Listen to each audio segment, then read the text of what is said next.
Norge, Sverige. I'm gonna take the ferry crossing to Denmark. Noi sunt în parcarea asta de, nu știu, mai bine de 4 ore. Tot în Oldenburg sunt. Pe bicicletă. Țineți-mi pumnii! Haine, popărțaine! Ce scrie acolo? Česká republika! Cójka nebeská. 333 stříbrných stříkaček před příkolo 333 stříbrných střech. Crossing to Austria. Am ajuns în Viena, uitați cu ce mașinuță. Tocmai am trecut granița. Ungaria nu mai e, trebuie doar România. Bună dimineața! E ziua în care se spune papa Norvegia și ne vom reîntoarce în Sverige, în Suedia, în drumul spre casă. După cum v-am spus, mi s-a anulat biletul din Stockholm de București. Simt că trebuie să continui cu Ia-mă nene până acasă. Urmează Suedia, Danemarca, Germania și tot așa. O să trec prin Cehia, Austria, Ungaria, România. Azi o să am o gazdă, trebuie să ajung în Helsingborg și o să vizitez o prietenă prin nordul Germaniei. Continuăm cu autostopul, Smiley Traveler, $5 pe zi. Se poate! Haideți! A oprit poliția că n-am voie să stau pe autostradă. Mă rog, m-am dat mai la ieșire cumva la un aproape desen giratoriu, dar nu trece nimeni pe aici. Am avut baftă cu un instalator. M-a dus aproape de la graniță. El mergea într-un orășel vecin, începea ziua de muncă și mai am un pic și ajung în Suedia. Asta e drumul vechi care duce spre Suedia și da, dragilor, e un pod, un râu de desubt și râul este granița oficială, naturală între cele două țări. Norge, Sverige. Deci sunt fix între cele două țări. Norvegia, Suedia, cu un pas într-o țară și cu celălalt în alta. Mi-am făcut iar căcuțe, Göteborg și azi trebuie să ajung în Helsingborg. Acolo am o gazdă prin Couchsurfing, un tip care locuiește de mulți ani aici, dar originar din Tanzania. Ну только я по-русски буду говорить, извини. По-русски говорим сейчас, он Саша из Украины. С Украины. И далеко едем, Хельсинборг. Ну как далеко? Да, 300 300 километров. километров. А я стою на парковке, остановился, потому что пауза нужна была мне. Смотрю, идет кто-то. Ну, думаю, посмотрю, кто подойдет. Если грязный, ну, бомж какой-то, то, думаю, не буду брать. А если человек нормально выглядит, мало ли. Смотрю, вроде нормально, рюкзак, вещи есть, значит, просто турист. Показываю ему, давай, У него заходи, рюкзак, да. он путешественник. Значит, думаю, путешественник. Ну, спросил с бумажкой. Вот так вот и едем. Как раз пауза закончились, мы тронулись. Ну, спасибо большое.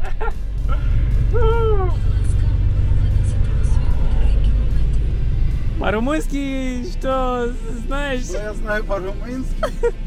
Друмбу. Друмбу, да. Счастливой дороги, да? Реутию без.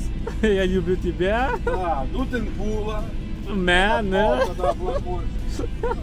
Ну, что романешки, ну, как бы все. Эо, дуа, три, зыш, патри, чень, что такое. Молодец, молодец.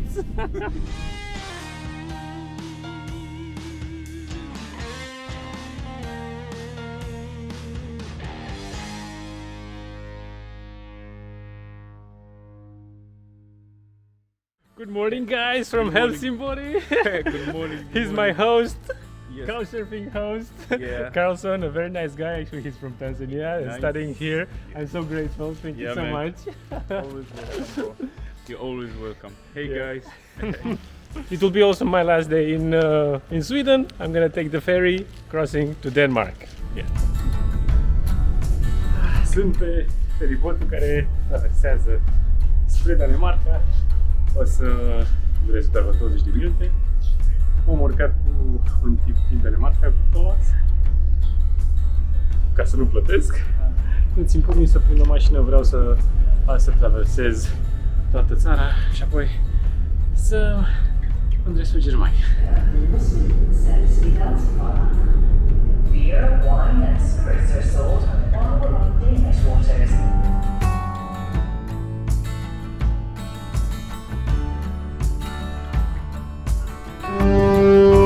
Vaporul, aici și port și gară. Sunt în Danemarca, un oraș Helsingborg, se aseamănă cu Helsingborg în Suedia. Micuț, vechi, dar nu zăbovim, mergem mai departe să găsim o cursă spre Germania. Sunt în parcarea asta de, nu știu, mai bine de 4 ore. Greu de tot, pentru că nu e benzinărie, e doar o parcare cu toaletă, nu prea intră mașini și astea puține care sunt nu opresc. Am speranță în camioane și mi-a zis de fapt un tip, un senegalez care merge în Spania cu camionul, că așteaptă un coleg și apoi o să mă ia până în Germania. Sper să vină colegul mai repede, să se țină de cuvânt și asta e. Am refuzat cerere pe un tip, mergea în oraș, în Copenhaga, sunt la vreo, nu știu, 30 de kilometri, dar dacă intri în oraș și după aia să ieși, mult mai greu, așa că mai bine rămân pe autostradă și sper cu tipul ăsta să ajung, să merg mai departe, să ajung în Germania. Acolo e camionașul și a văzut în dreapta e un număr de Vâlcea și a scos antena parabolică frumos, uite la filmulețe, cred că se bagă la somn. Dacă nu, poate cine știe, îl prind pe el. Vedem. Am vorbit cu șoferul, o să mă aștept o cursă de noapte. Face acum pauza de 9 ore, o să plecăm la 9, mai e de așteptat o oră, dar e bine că o să ajung aproape de Bremen și să ajung spre dimineață, dimineață, pe la 3, vedem. Vine pe feribot, de data asta noaptea și nu mai suntem în Danemarca, ne îndreptăm spre Germania. Gata cu autostrada prin zona asta. Drumurile cu porumb mă așteaptă, care sunt mai frumoase, dar cu mai puțin trafic și așteptăm, vedem. De fapt nu așteptăm, mergem spre Oldenburg, sunt cam 30 de kilometri și sper că o să oprească o mașinuță. Bine ați venit în Germania! Nu v-am spus de tipul ăsta, nu l-am filmat, șoferul de tir. Nu vine mașina, care m-a adus până aici, senegalezul Ibrahim. Nu l-am filmat pentru că mulți șoferi de tir n-au voie să tăia, nu le permite compania și da, am respectat acest lucru. Coincidența face că în port să-l fi văzut în Helsingborg, în Suedia. Am vorbit cu el. L-am întrebat dacă poate să mă treacă și a zis că îi pare rău, nu poate, nu-i permite firma. Dar asta e. Și ulterior am prins cu un danez, încă o localnică și ne-am reîntâlnit într-o parcare și a zis că nu contează, mă ia, dar trebuie să aștept. Și a fost după pauza lui de 9 ore și mi-a povestit cum i-a părut atât de rău că nu m-a luat prima dată, chiar a plâns, a vorbit cu un prieten, el e musulman din Senegal și sunt în cultura lui, nu știu,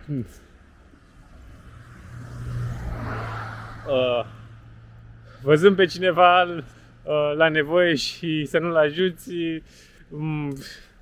nu știu, a făcut foarte mult rău, dar ne-am reîntâlnit, m-a adus până în Germania și îi sunt profund recunoscător. Hitchhiking in Germany is working with the truck now, so thank you so much, thank you, John.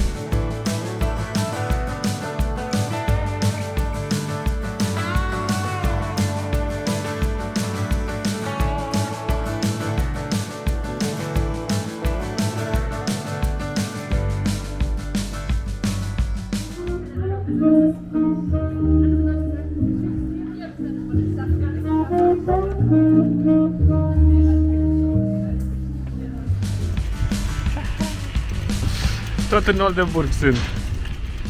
Pe bicicletă. Nemții chiar iubesc mersul pe bicicletă.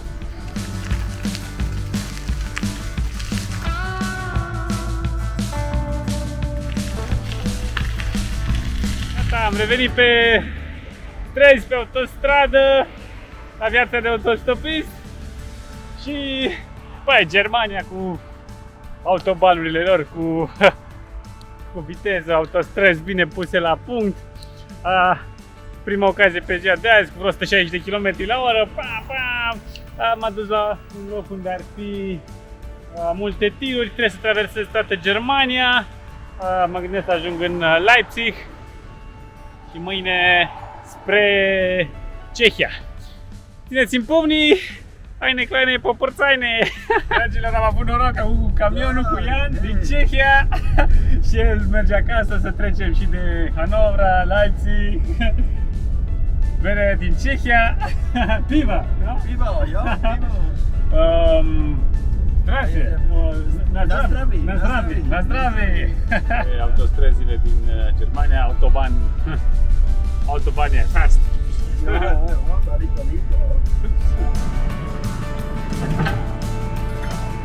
Suntem într-un depozit și schimbăm acum remorcile. Pauză de 30 de minute, terminăm berica. Eu care nu prea beau bere, dar uite, m-am reapucat. Berea bună în Cehia, la lune. O să facem o pauză noaptea asta, nu departe de Hanovra, și mâine dimineață mergem mai departe, trecem de Leipzig, ajungem în Cehia și împreună o să dormim în camion noaptea asta, dar înainte de niște mâncare. Bun apetit! Bun apetit! Po ceșchi? Dobrou chuť. Dobrou chuť. Dobrou chuť. Dobrou chuť, poftă bună! Bună dimineața, dragilor! Suntem într-o parcare aproape de Dresden și am dormit aici în camion. Uite, în pătuțul de sus. Thanks to this guy. Hey, morning, morning! Scrie acolo, Ceșca Republica! Ba, ce tip de treabă! Ian m-a dus cu camionul până în Usti, primul orășel de după graniță, și de aici nu-i departe, unde trebuie să ajung, în Liberec, unde am gazdă pe Couchsurfing, Andrei, și haideți, o nouă zi, o nouă țară!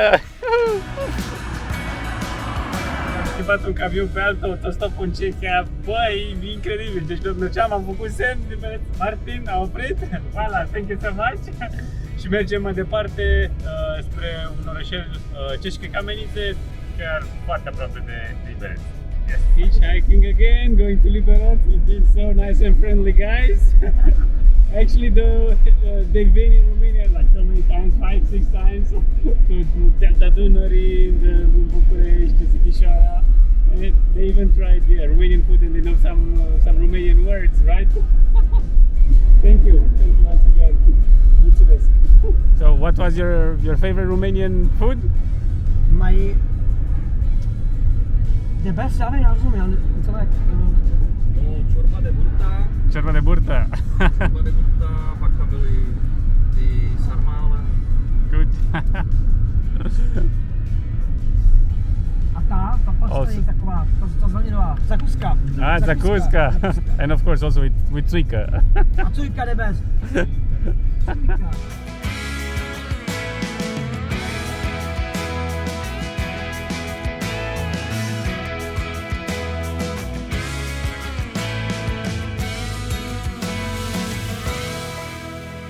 Okay guys, we're in Liberec with my Couchsurfing host.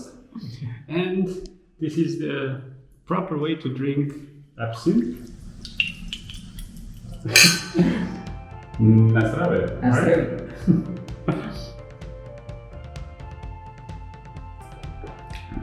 Wow, I really like it.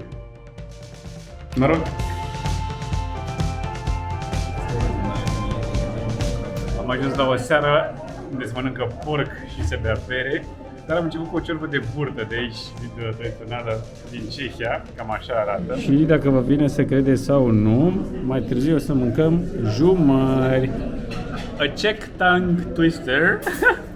Just listen. 333 stříbrných stříkaček před příkalo 333 stříbrných střech.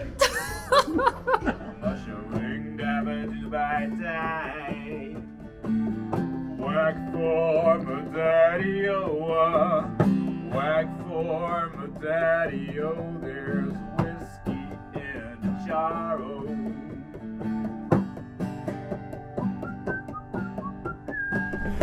Și urmează Brno. Bye bye! Martin m-a dus până într-un orășel destul de cunoscut în Cehia numit Mlada Boleslav, un fel de Mioveni al Cehiei unde se face Škoda, mașina națională din Republica Cehă. Să ajung în Hradec și apoi Brno. Radzilim succes! Another ride, another nice guy here in Czechia, Radek, and he actually traveled a lot also using hitchhiking around not just Europe, also the world. He told me he has been to Uzbekistan and Azerbaijan, those places. I've been also traveling. Iran. Yeah, well, I also want to go there. So yeah, he's nostalgic about those days hitchhiking, and he offered me a lift.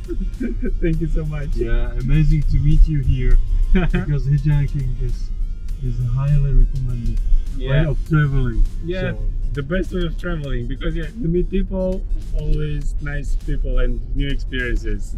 Sunt în Svitavi, de-abia am trecut granița între Cehia sau Boemia și Moravia și nu mai am mult până în Brno.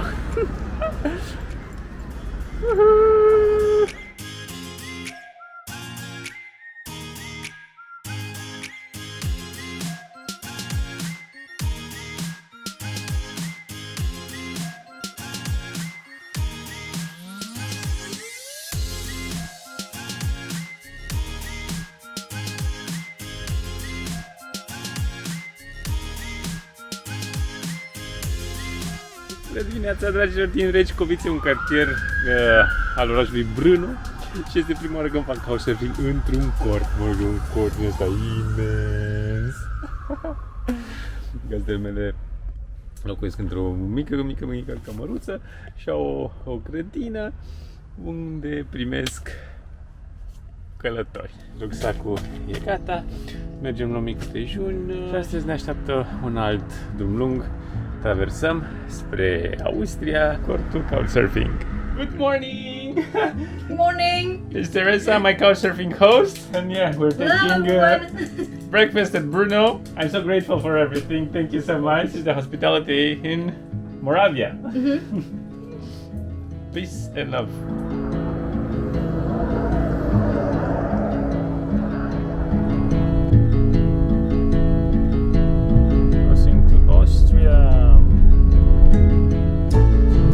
Crossing the Danube, right?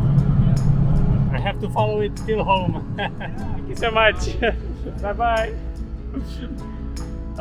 Am ajuns, fraților, am ajuns în Viena. Uitați cu ce mașinuță, cu un Citroen din la vechi.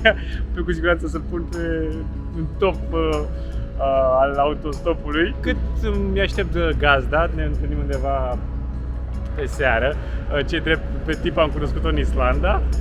Mă mai învârt prin Viena, am mai fost de 2 ori pe aici, dar niciodată nu strică să vizitezi o capitală europeană, plină de istorie, de cultură.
Good morning from Vienna.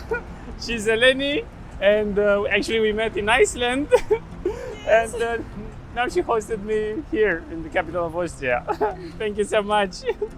And hopefully to see you one day again.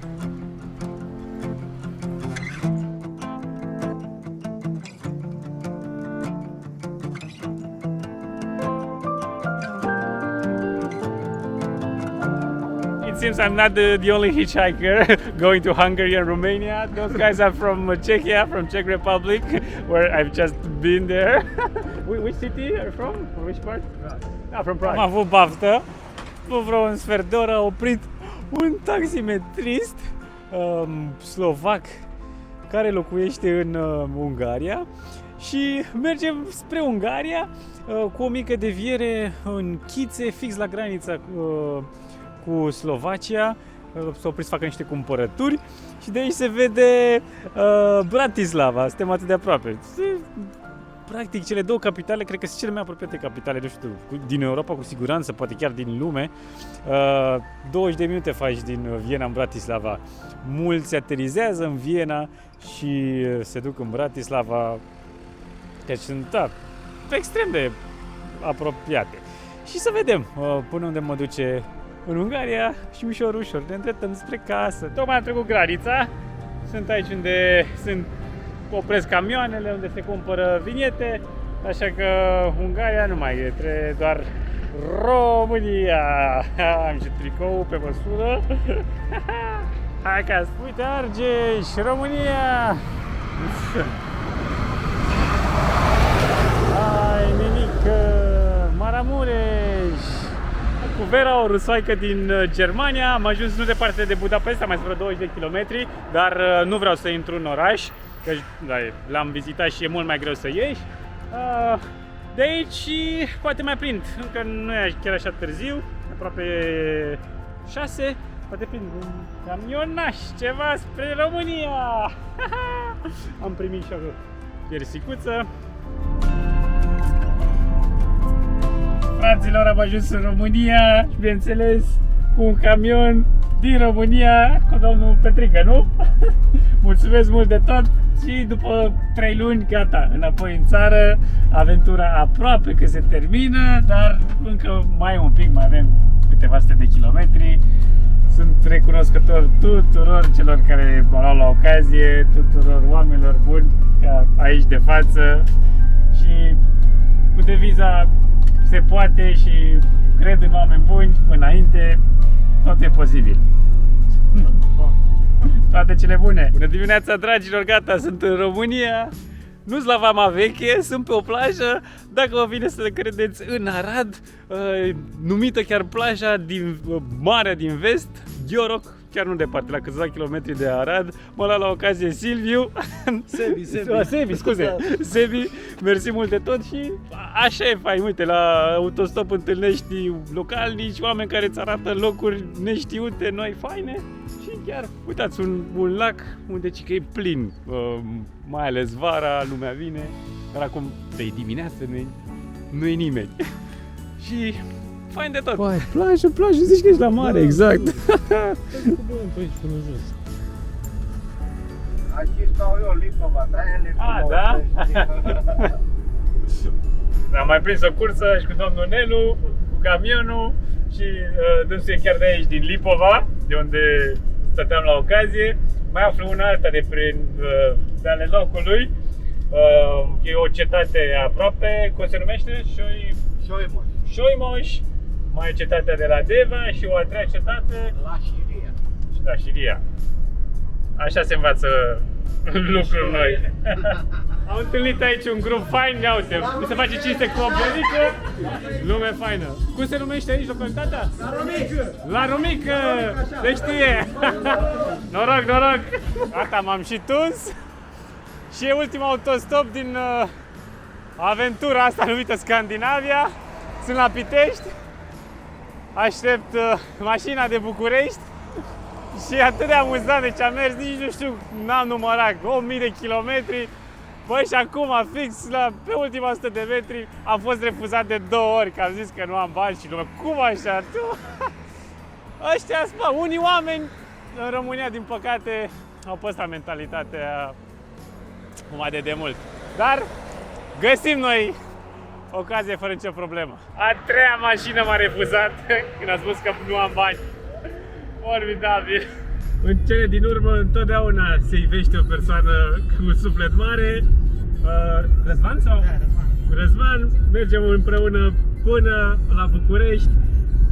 Dragilor, cam asta a fost aventura numită Scandinavia. Mergem acasă și încheiem cu tot. Un periplu oamenilor buni, cu autostopul se poate, trebuie să calculez să vedem cam câți kilometri am făcut, câte mii de kilometri și rămâneți pe canalul Smiley Traveler.